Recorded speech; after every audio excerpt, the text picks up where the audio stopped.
Hey, everybody out there. Jack, you wanted to introduce us or no?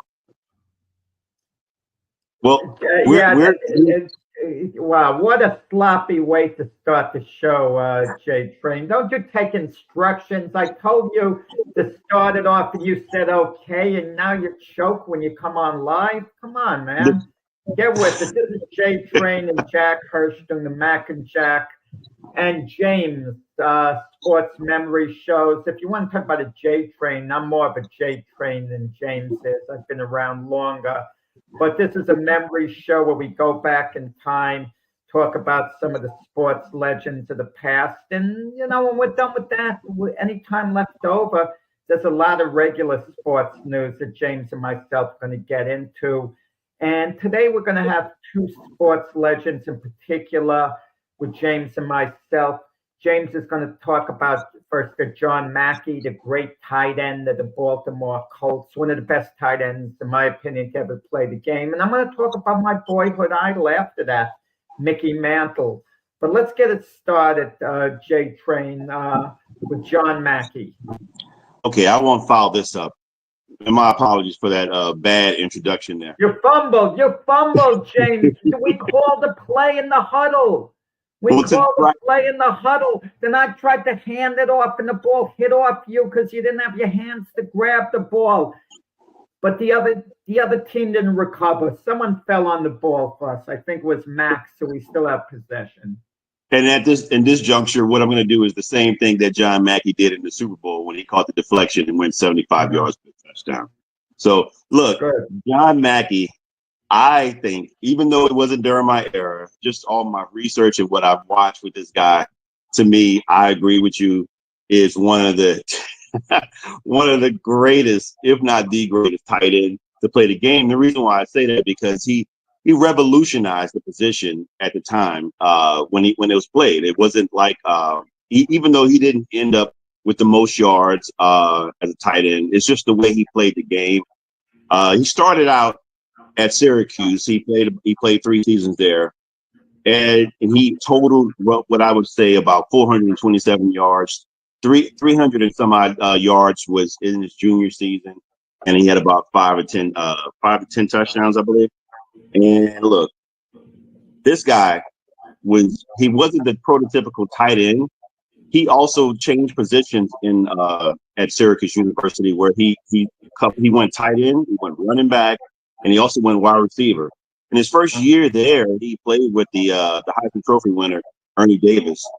And look, they went to 3 Liberty Bowls, and then he got drafted as the 19th pick in the second round in 1963. As a rookie, he had 35 catches and 726 yards, which is a lot, and he averaged 20 yards per catch. He also ran kickoff return and averaged 30 yards per catch as well. And he played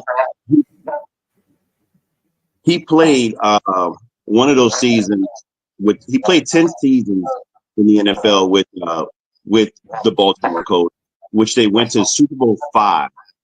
They went to 2 Super Bowls. They went to Super Bowl 3, and he didn't really have any stats or played a significant role in that game. And defensively, the Jets really dominated that game. And let me see. Hold on one second.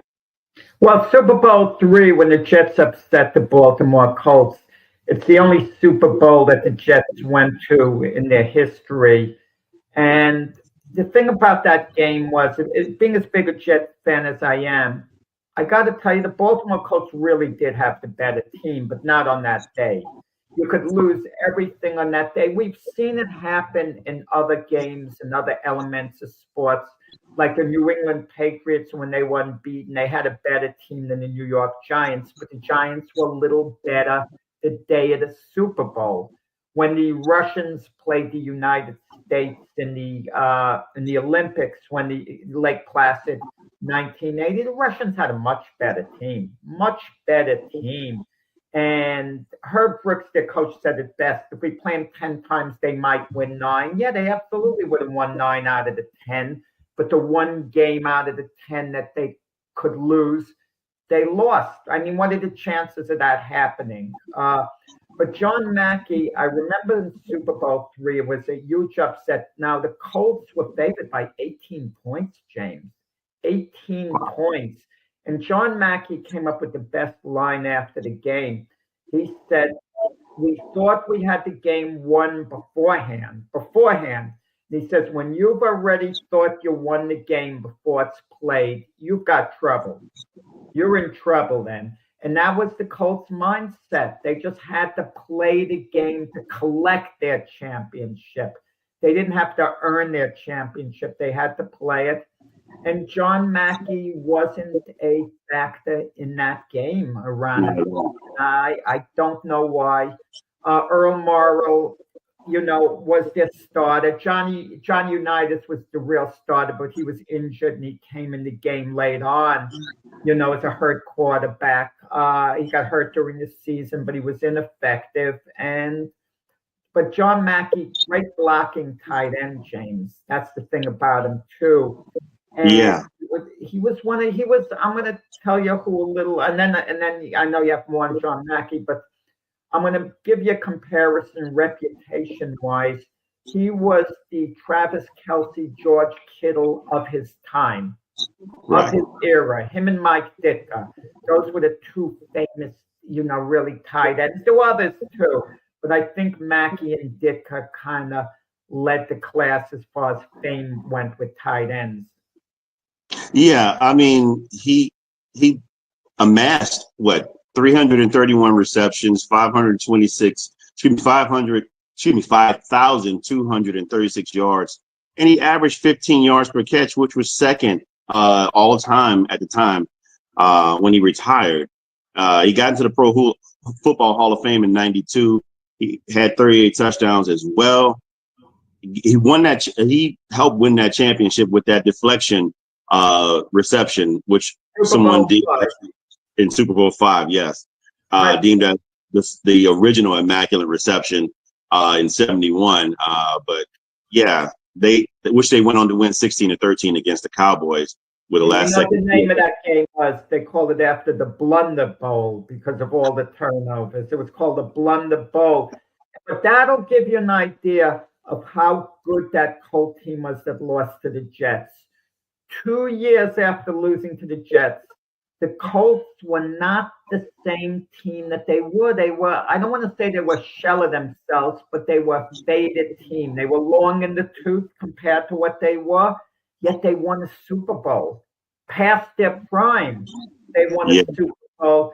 And, and the ironic part about it, everybody made fun of the Colts and the Cowboys in that game, calling it, like I said, the Blunder Bowl, how bad both teams were. They won championship caliber. But the very next season, the Cowboys win the Super Bowl, and the Colts come one game away from going to the Super Bowl. They lost in the AFC Championship game to the Miami Dolphins, then lost to the Cowboys.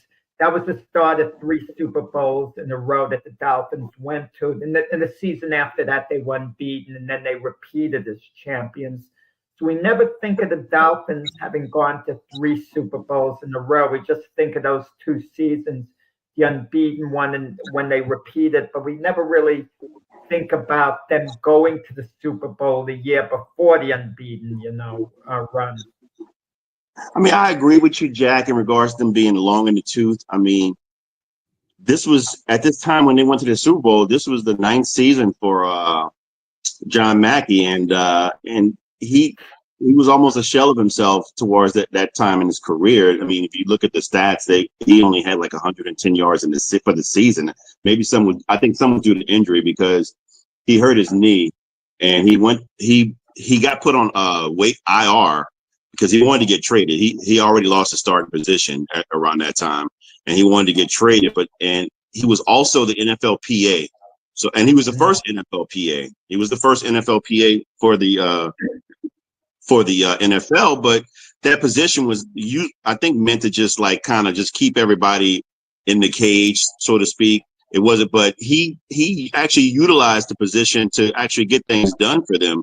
And he sort of not just revolutionized his position at tight end, but he did the same thing with the position for the players as the NFLPA president. And he got fringe benefits for the players, getting additional $12 million after he retired, because he ended up playing one season for San Diego, and that didn't amass anything. And then and because of the knee injury, he ultimately retired. But as an NFLPA, Jack, I wanted to mention this about him as well, is that he also was able to, because of his own personal conditions, which he had dementia in his later years in his life, early onset, and he was able to get, because of around the time his wife went to Paul Tagliabue at the time, which was the NFL commissioner. Commissioner, yes, exactly. And they with Gene Upshaw, the current at the time president for the NFLPA, was able to get something called the 88 plan, which was the plan. It was named after him and his number, to get financial monies to help contribute to pay for aftercare, nursing care or adult care, which like wasn't nothing to sneeze at back then, because it was like in 2007. This was in 2007. It was $88,000 per year for the player, per player, whoever had any issues. And when he died, unfortunately, it was shown to have CTE. He had CTE as well. So I mean, what a great guy. I mean, on the field and off, it looks like. I mean, in regards to what he contributed to the game of football. And I was impressed. And the NFL had a top 10 tight ends, and he came in second. Most of the peers, including people like Don Shula, named him as number one. That's the best they ever seen, because the guy, he ran legit 4.5. Well, Don Shula coached him for a while. And Absolutely. when Don Shula left to go to the Dolphins after being coach of the Colts, I think for 9 years, the Colts won the Super Bowl. Shula never won a Super Bowl with the Colts. And Shula's the winningest coach of all time. And he's called a genius and all this. And Shula was a great coach, don't get me wrong, because his teams won every year. Maybe they didn't win championships, but they were going to the playoffs every year. He kept a winning program going for like over 30 years. The Shula was a great coach, but I don't want to hear this Superman, this and that, because the Colts won the Super Bowl the year after Shula left to go to Miami. But of course, Shula kind of got his revenge the year after that. The Dolphins beat the Colts in the Super Bowl. Then Shula had that, great 3-year run, with the Dolphins. The kind of kudos to him. But it's an interesting thing with John Mackey. He was the president of the Players Association. And when you did that and you were a player, you were putting your own job at risk, because the owners didn't like that. The owners didn't like the players getting all these benefits, fighting for this and that. They just wanted to give the players their salary, case closed. They were against unionizing and that whole bit. So Mackey was hurting himself individually by doing that. And on top of it, also, I don't remember hearing anything about it, but just putting 2 and 2 together. This is the 1970s. It's bad enough a player is arguing to the owners on behalf of his fellow players. That doesn't invoke the warmest feelings with those owners, but especially in the 1970s, it being a black man doing that had to be a certain amount of contempt, I'm sure, with certain owners. I don't. He was blackballed. They all colluded against him. Just that they was said, and they put him on waivers, and no one. I didn't know that. And the probably result with the players' union, had he been nice, not been part of it, just gone along, spoke well of the owners, just collected his paycheck, I'm sure that wouldn't have happened. Okay? Yeah, it took one defensive coach on the team of the San Diego Chargers to speak up for him and to collect him, obviously, to get him on. I mean, mind you, he was at the tail end of his career as well. but they did when black. you're a legend like that, you find the home, you catch on with someone for a season or two, when you're that great a player. Just compare it to today. If Travis Kelce gets to the point where he's washed up, he has you feel he has nothing left. There'll be one team out there who'll find a roster spot from figuring he in little flashes could show something, the name, the impact. But yeah, I mean, John Mackey, great tight end. And he played with great players on the Colts teams, like legendary players, Johnny Unitas, Bubba Smith, Bobby Orr, Tom Matty, Mike Curtis, Deacon Rich Jones. Cole. Yeah, who? Deacon Jones. That was Deacon Jones on the Chargers? Yeah. No. I'm sorry. The Colts. Deacon Jones is on the Rams. Yeah, he's in the Colts. Yeah. Also, was he with the Rams? No, I'm sorry. My apologies. You're right. He was with the Rams. You're right. What am I thinking? I'm not sure what Tom. I'm not sure. I don't remember what John Mackey went after he left the Colts. No, he went to the Chargers. You're right. He didn't play. Deacon Jones didn't play with the Colts. He played with the Rams. But when you said, what the heck are you talking about, James? Deacon Jones? Come on. Forget it. Yeah. Deacon Jones, the fearsome foursome, since we're on memories.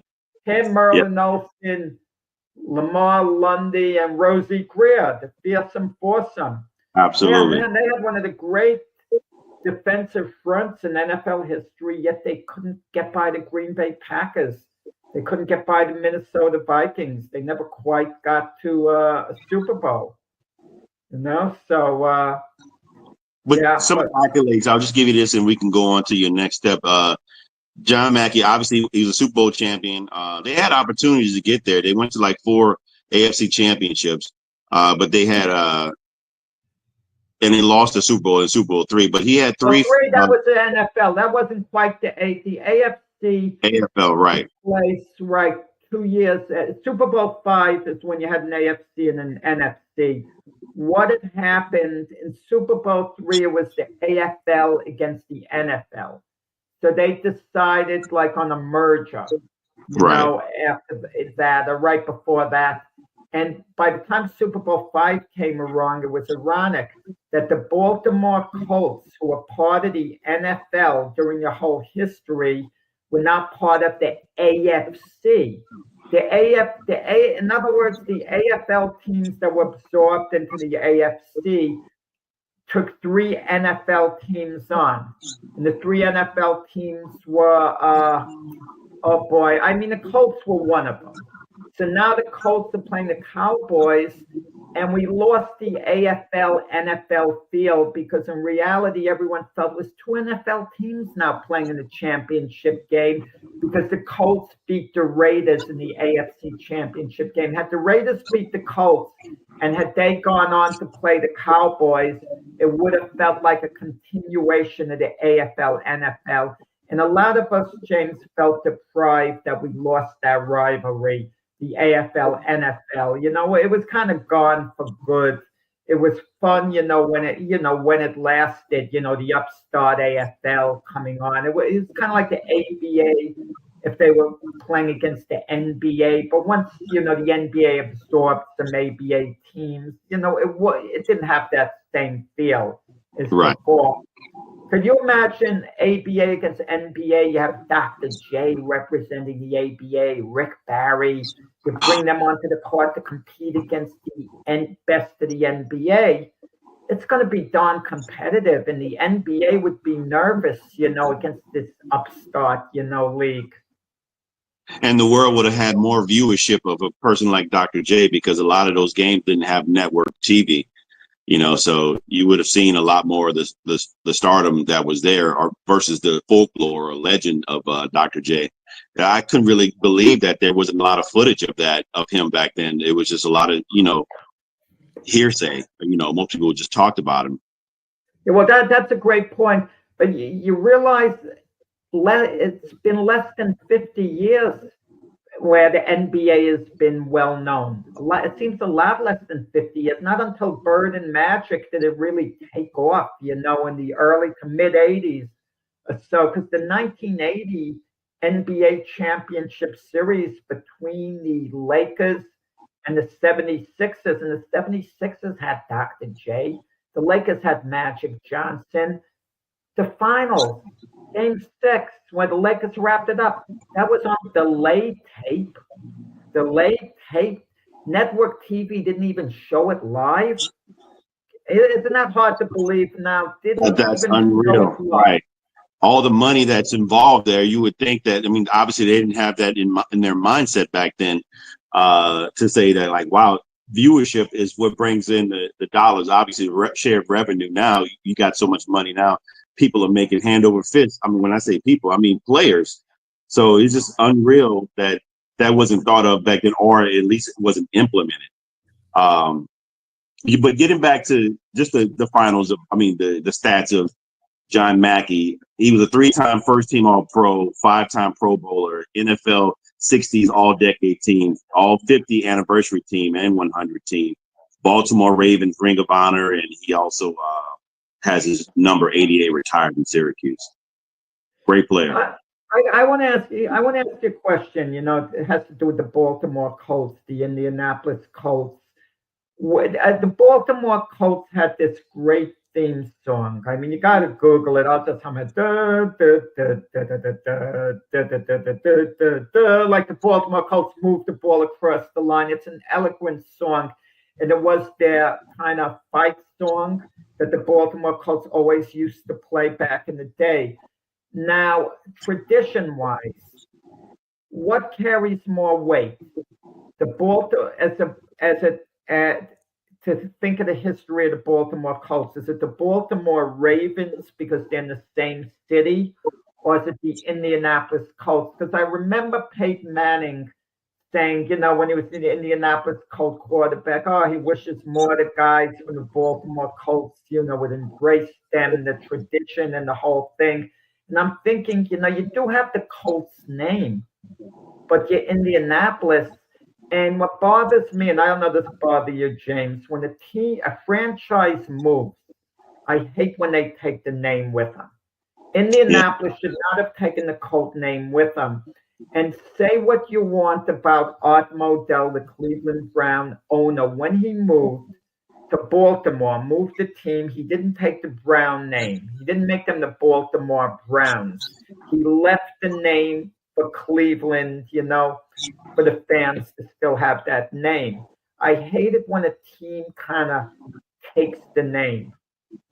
I agree with that sentiment because I lived in Houston for a number of years and I was a huge Houston Oilers fan.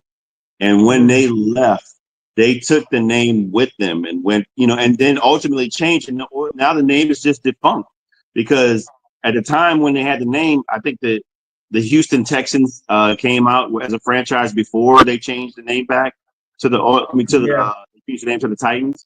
I'm not sure.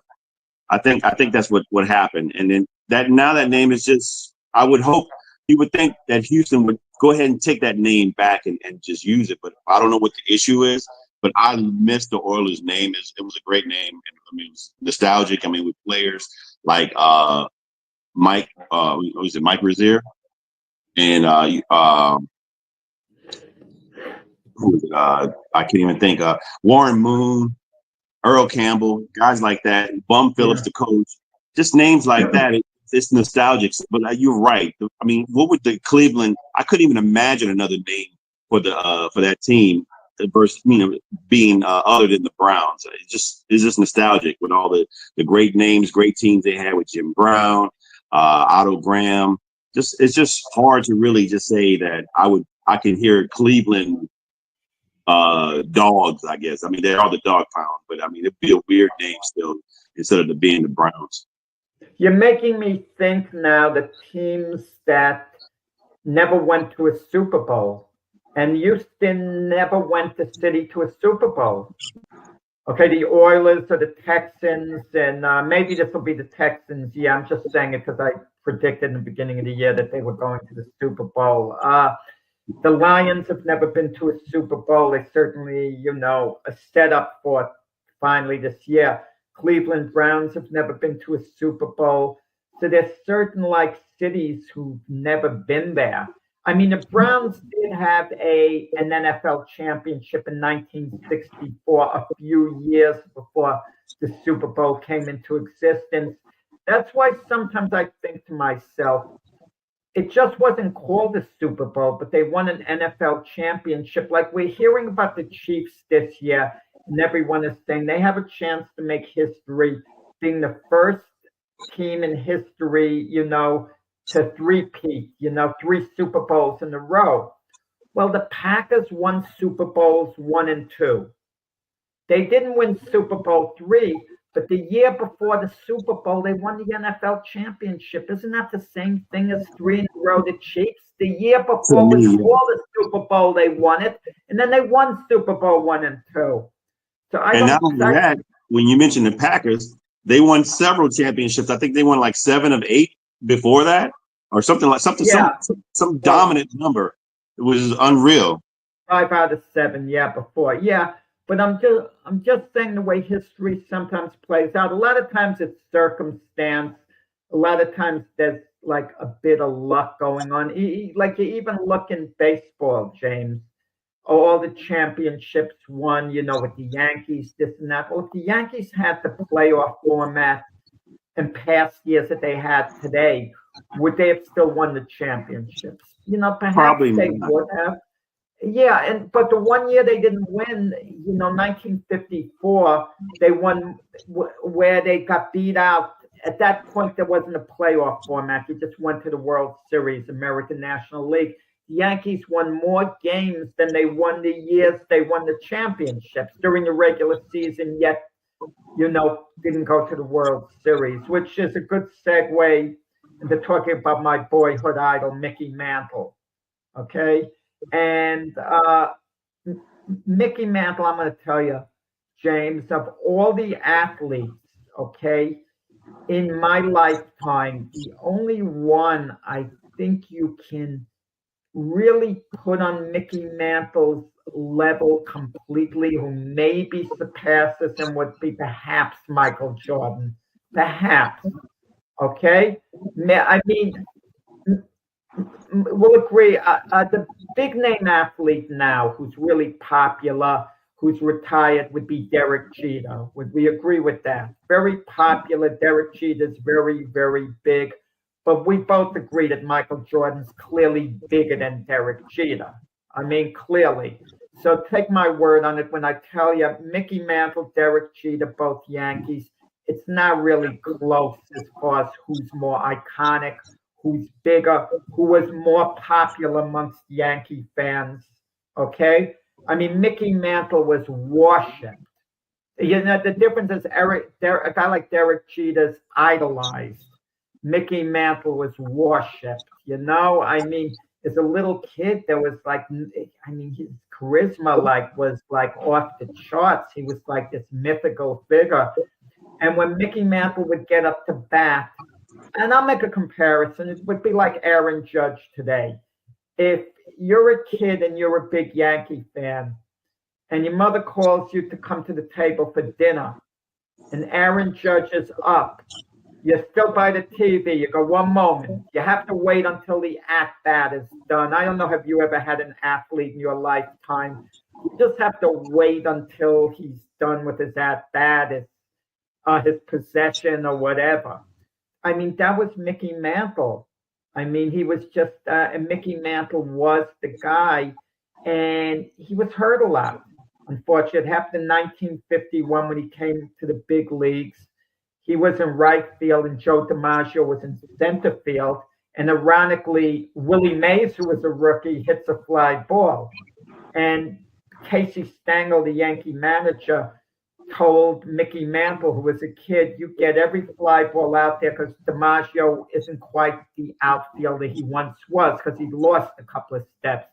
So fly balls hit the right center. Mantle's running after. And at the last moment, DiMaggio says, I got it. So Mantle pulls up quickly and his knee explodes. There was like a drain pipe out there. which is ridiculous because in this day and age, the field would have been made, like safer. Mm-hmm. And he was hurt. And before that, Mickey Mantle reportedly was the fastest play on two wheels. I mean, the way he would run down to first, he was considered lightning, like the fastest guy in the game. And he was never quite the same way again. But it's funny. We live in an era of analytics. And don't get me wrong, if you're asking people who they would take, Mickey Mantle or Willie Mays, for example, and Willie Mays to me is on the short list of the greatest players ever. Willie Mays was spectacular as far as I'm concerned. You hear about five-tool player who could do everything. That was Willie Mays, But according to the analytics, Bill James, if you're going strictly on Bill James analytics, Bill James said in their primes, Mickey Mantle was the better player, and it wasn't even close between him and Willie Mays. That was Bill James. And the reason he said it, because it was about on-base percentage. And at the time, Mickey Mantle was a strikeout machine, but he was also a walk machine. He would continuously get on base, walking, because they pitched him very carefully. And they asked Mickey Mantle once, and he was a very modest guy. He was a troubled guy. He had his issues, and believe me, he wasn't my idol as a person from everything I saw, but as a player and as a mythical Yankee figure. But Mickey Mantle was humble. They'd ask him who was better between you, Hank Aaron, and Willie Mays. I guess they were better than I was. But he'd always talk honestly. He'd say for a couple of seasons, I won't say I was better, but I was just as good. And he was probably referring to 1956 when he won the Triple Crown, 52 homers, 130 RBIs, and he hit 353 in his triple. And then the next season, he hit 365. That's batting average. I'm not sure what his on-base percentage is, probably through the roof because he walked a ton of times, as well. But, he would be amongst the league leaders in walks every year and strikeouts too. But we look at the game, James, so much differently now than we looked at it at the time. I don't know, did you ever play Little League Baseball? A little bit, not much. They judged you on hits. I mean, this was the mentality at the time, and I learned it when I was playing baseball, at the beginning of high school and so on. I was given a shot to play a game, and I get up 3 times during the game. I walk. I ground out to the infield, but it got the guy in from third base, and I strike out. And I'm told that, the manager, sorry, you didn't get it done. We have to go to so-and-so. Now, at that time, it made sense. I was 0 for 2, big deal. I walked. I hit a little ground ball. So what if I got the guy in from third base, but I struck out 1 time? So not good enough. Now, in this day and age, it's looked at, you had success in 2 or 3 at-bats. That's good. But it wasn't looked at that time because people like to look at batting average and, and they looked at stuff like won-loss record, not looking at ERA, not looking at situations, beyond that. But Mickey Mantle was considered the leader of the Yankees all those years. When he came up to them in 1951, they'd already won the World Series in 1949, 1950, but they won it in 51, 52, 53, 54. They lost it to the Cleveland Indians, won 111 games that year. But then in 1955, the Yankees are back in the series, and the Brooklyn Dodgers beat them the 1 year the Yankees didn't get there. And Mickey Mantle was out Game 7 that the Yankees lost 2-0. So you wonder whether he could have made a difference. They won it in 56, the World Series. They lost it in 57. They won it in 58. They weren't there in 59. And then they went to the World Series 5 years in a row. And in 1961, he had that iconic year. Him and Roger Maris were going neck and neck to try to break Babe Ruth's record, of 60 homers to get to 61. Mantle was injured late in the year, and he finally tapped out at 54. But no one talks about this. Roger Maris hit ahead of Mickey Mantle. So he was getting pitches to hit. Roger Maris didn't get one intentional walk that year that he broke Babe Ruth's record, because if they intentionally walked him, guess who's coming up next? Mickey Mantle. He was getting pitches to hit. Okay, kind of a little bit the way Juan Soto and Aaron Judge played out this year. Juan Soto was hitting in front of Aaron Judge. That was perfect. Juan Soto was going to get pitches to hit a lot of the time, because if they walked him, then they'd have to face Aaron Judge. If Aaron Judge was in a slump, yeah, they might pitch around Soto, figuring Judge is in a bad spot, because Judge is a little streaky. When Judge is going great, he's invincible, but when he's kind of like on a, little bit of a slump, you could get him out. So then you could pitch around Soto, like they kind of did in the playoffs at times. But imagine had it been the opposite and Mickey Mantle was hitting in front of Roger Maris. Roger Maris wouldn't have broken Babe Ruth's record. There's no way. Just absolutely no way. And who knows, maybe Mickey Mantle would have.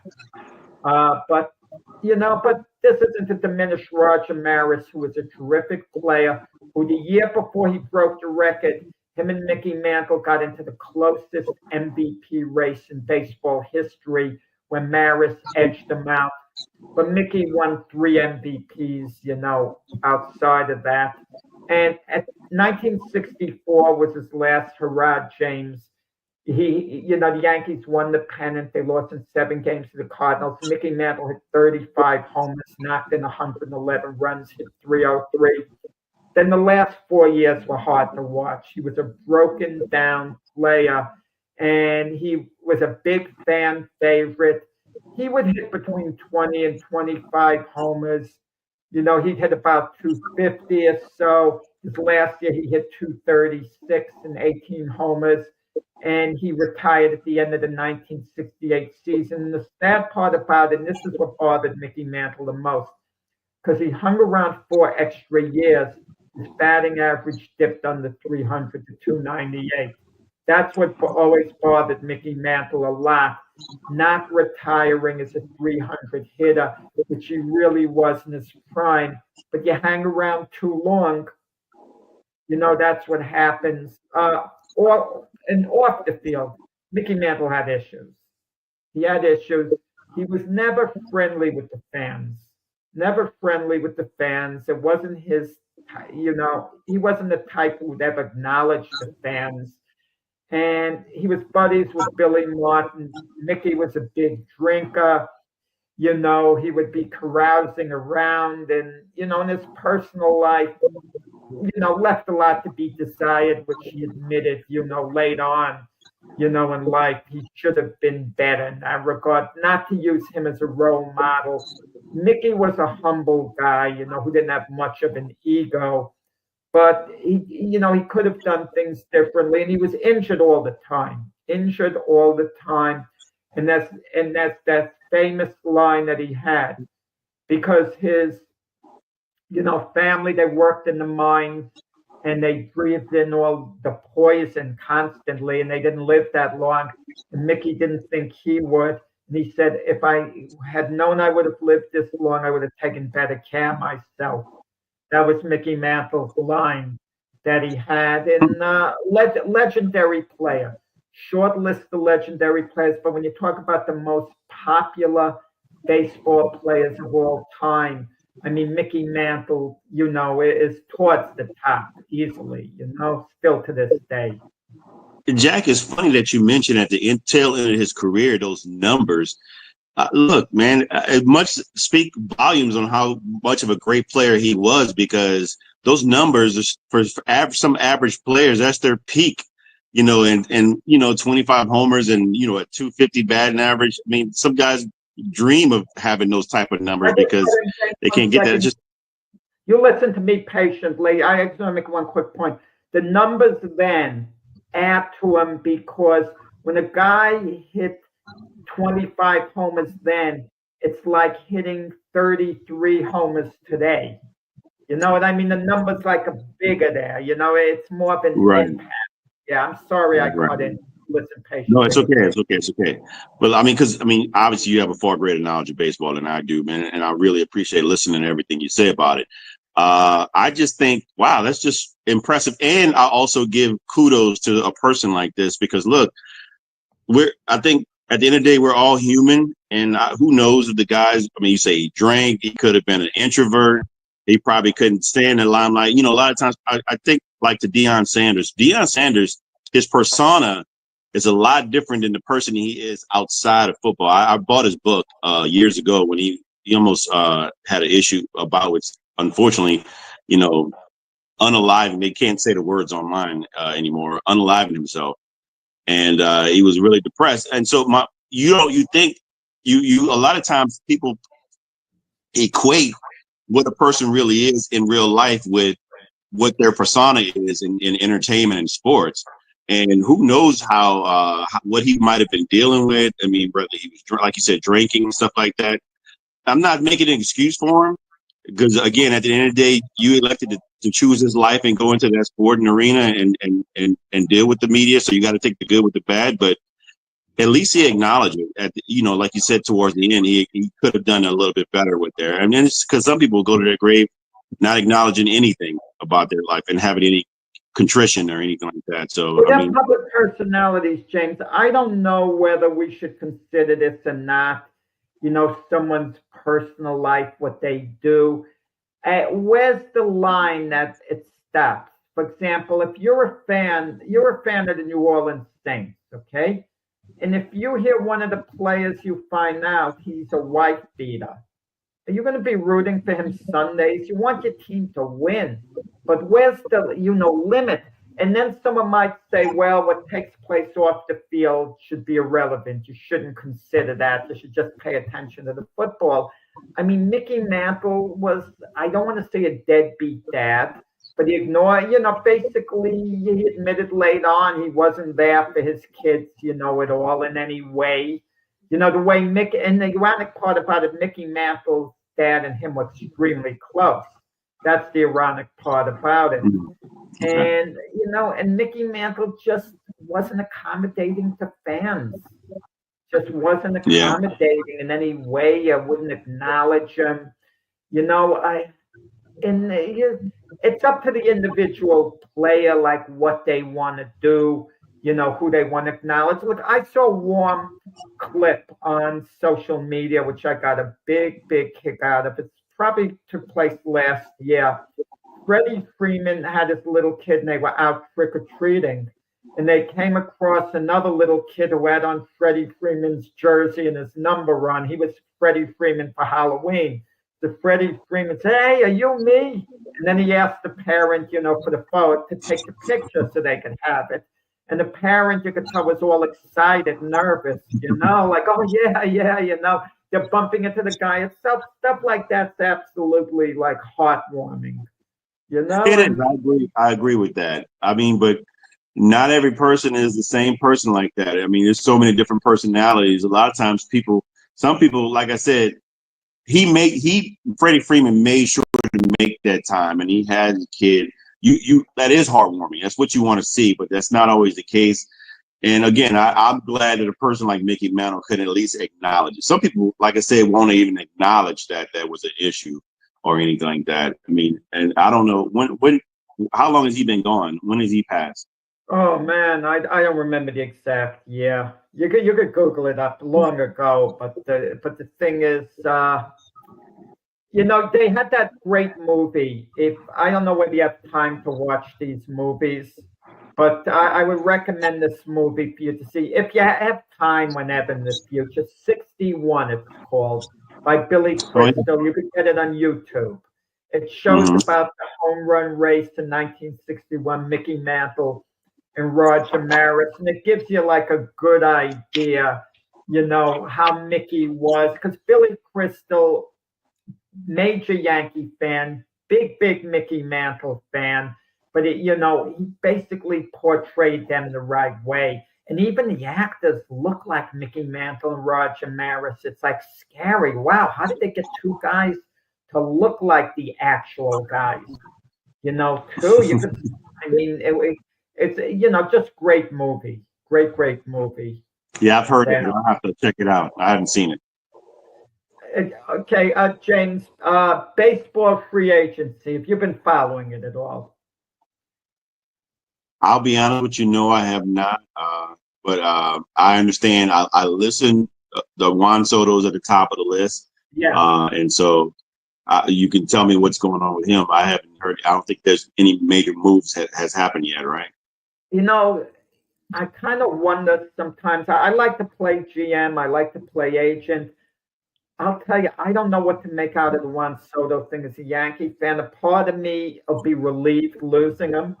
He's not replaceable, number one. You can't replace his bat in the lineup. He's great. He's great. He plays hard. He's a team player. He embraces the fans. The fans embrace him. Nothing. I have only good things to say about Juan Soto, but the price is, gets to be crazy.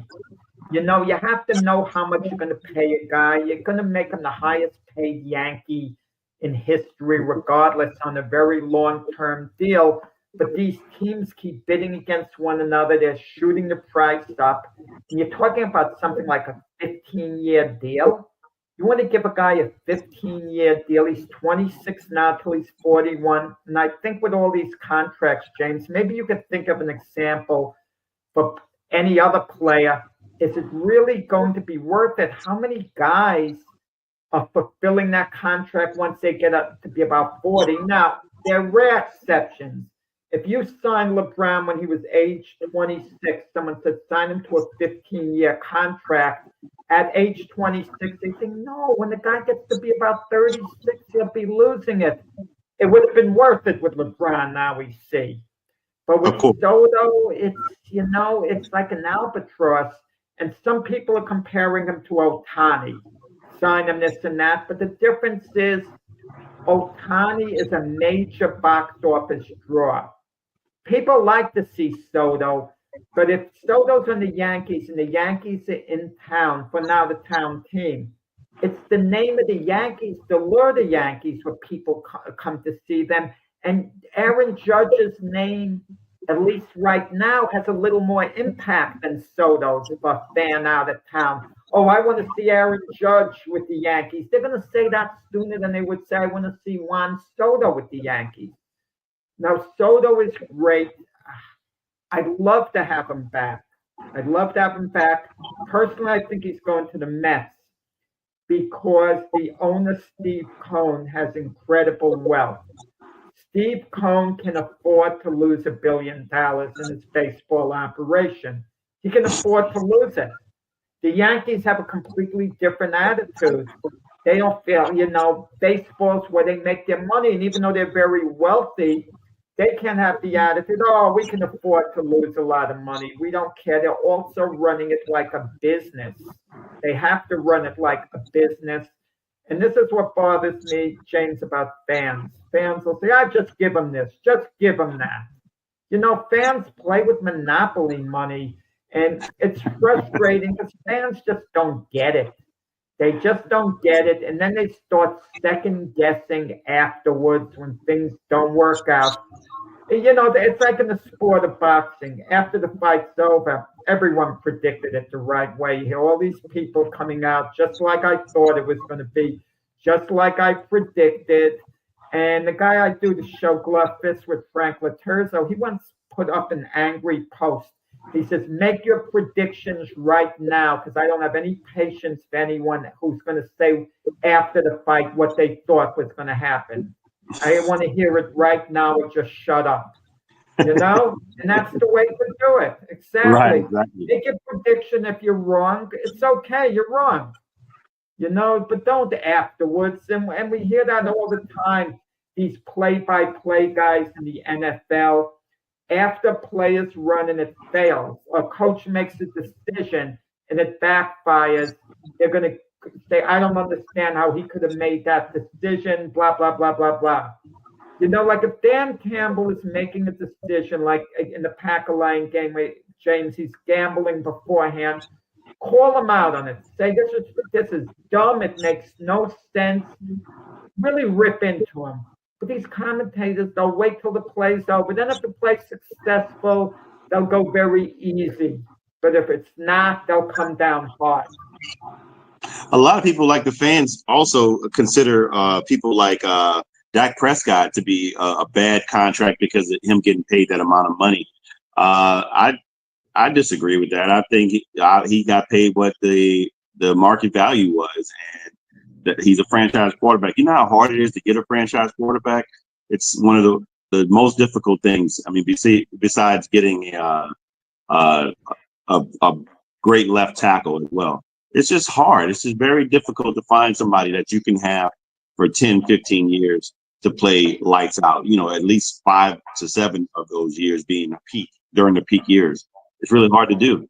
So I totally disagree with fans like you saying that, they should pay the guy, but don't really understand how the business is ran. I mean, if the guy's getting paid is what it is. I think Juan Soto, like you said, if he goes to the Mets, will he be a key piece to? He'll be the face of the franchise. And aren't they good? They were good this past season, right? Excuse me?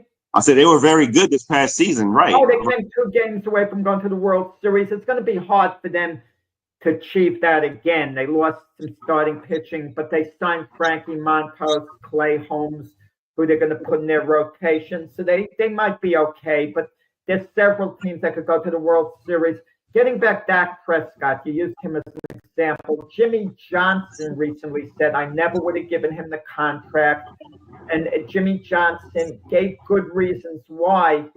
But where was Jimmy Johnson when it was in the news all that time before he signed the contract saying, no, I wouldn't give him the contract because of so-and-so. Now that it's done and Dak is hurt, he's on the sidelines, Jimmy Johnson is saying it was a bad contract. What happens if Dak was in playing and he was lighting it up? Jimmy Johnson would probably be silent. But I understand Jimmy Johnson's logic. Jimmy Johnson's logic was, let Dak play to free agent. He's not the best quarterback in the league.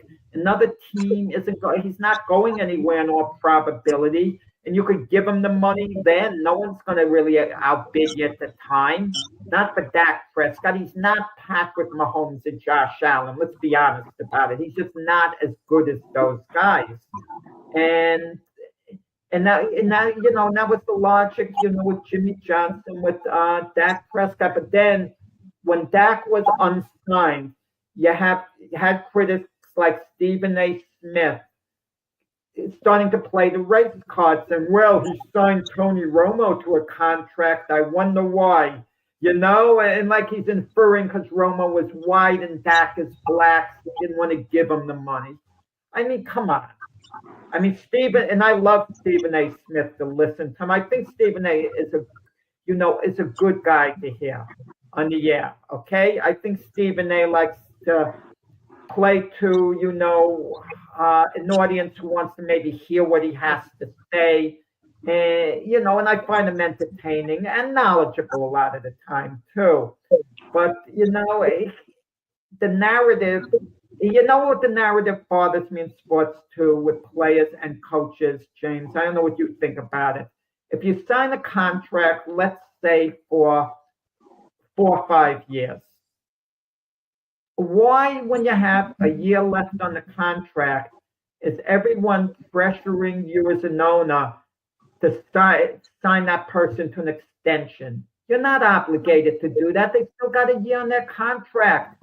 And when their contract is done, you could either resign them then, or they're in a good bargaining position. So the player feels, I don't want to play unless you sign me to an extension, but you got time on your contract. That's what I kind of like what the Jets did with Hassan Reddick. Screw him. You got a contract. You want to hold out? He had no leverage. And they kept him out, and finally he came back. He lost the money. He hasn't done anything for the Jets. Right. Coming back. And he's not going to do much on the free agent market, not coming off this year, that's for sure. Hey, I want to go back just a moment, and I'll come to this just a moment. But go back to that Dak Prescott segment that you mentioned. At the level of player, I think Prescott. There's to me that in the elite level, there's mainly three quarterbacks, in my opinion. There's Patrick Mahomes, Josh Allen, and Lamar Jackson. That's the top elite quarterbacks in the league. I don't see anybody in that one-day player. Now, the next level, I would put Dak Prescott in that level, and so you're still going to get the amount of money, command the amount of money, because he is. I mean, again, the season that he came off of prior to that was really elite. It was really elite. I mean, he had, but it didn't equate to 12 wins, but it didn't equate to playoff success. I mean, as a collective team. So he's got to take responsibility for that as well, because I mean, he wanted the money. So I just think that I don't know about the Stephen A. Smith's segment. I don't know, if there was a race card he was pulling, but I mean, to me, he eventually supplanted Romo because he was the better quarterback. Oh yeah, he was. But Stephen A's thing was Jerry Jones was so anxious to sign Tony Romo. Why not Dak Prescott? But but Dak was under contract. That's my thing. Let Dak go to free agency. And someone's going to pick him up and pay him the big money, because someone's going to need, a top of the line quarterback. But you're right about the three quarterbacks who you mentioned: Lamar Jackson, Josh Allen, Patrick Mahomes. I mean, teams absolutely have to retain guys like that. And then you get the second level quarterbacks who are very good. But if you took Dak Prescott out of Dallas and you flip-flopped him with Jalen Hurts, it would be mostly the same. Justin Herbert, Joe Burrow. I mean, I can make an argument, and it's debatable. I could say Justin Herbert's better than Dak Prescott. Maybe he is, maybe he isn't. We're not going to argue that. But sure. I could say Joe Burrow's better. I mean, if Jerry Jones could flip right now, let's say he wants to change the culture in Dallas, and he could trade Dak for Joe Burrow. If you're sitting Jerry Jones' seat and you get a call from the Bengals, we'll give you Joe Burrow for Dak Prescott, you might make the deal. Yeah. Oh, no, without a doubt. Look, and I probably should. You can almost put Joe Burrow in the same category as the top end. Well, I mean, a little bit higher than that second level. I probably left him out. I wasn't really thinking. Joe Burrow probably could be number 4 in that elite quarterback competition as well. I just think that he's a little bit above the other competition that's down there. But now replacing Dak Prescott with Jalen Hurts, I don't know. I think Jalen Hurts, they're figuring out ways to utilize his talents as a quarterback with Philadelphia. I don't know. I think Dak could play with less. I think Dak could play with less talent than. I like Dak a little more than I like Jalen right now. I mean, that myself. But then you get someone like Tua, who still has upside, a lot of room to improve with Miami, but with the concussions, I wouldn't go near him. I mean, Dak is a very good quarterback. He's a top 10 quarterback in the league. But then you have the young Bucks who are coming up. Like, give them time.